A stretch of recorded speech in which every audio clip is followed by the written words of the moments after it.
சங்கீத ஸ்வரங்கள் ஏழே ஒரு சிம்பிள் ஆக்டிவிட்டி மூலமா உங்க பிரெயின் பவரை பூஸ்ட் பண்ணலாம், ஸ்ட்ரெஸ் அண்ட் பிபியை கம்மி பண்ணலாம்.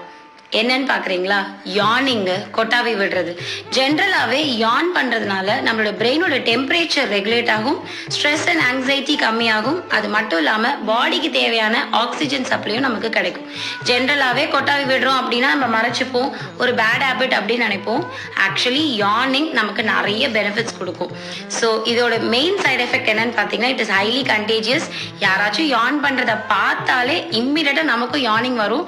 நிறைய பேர் இந்த ரீல் பார்த்துட்டு இருக்கும் போதே லைட்டா கொட்டாவி விடுறீங்கன்னு எனக்கு தெரியுது. ஸோ அதிகமா யான் பண்றவங்க ஃப்ரெண்ட்ஸுக்கு இந்த ரீலை ஷேர் பண்ணுங்க. எத்தனை தடவை யான் பண்றீங்கன்னு எனக்கு கமெண்ட் பண்ணுங்க. Stay healthy.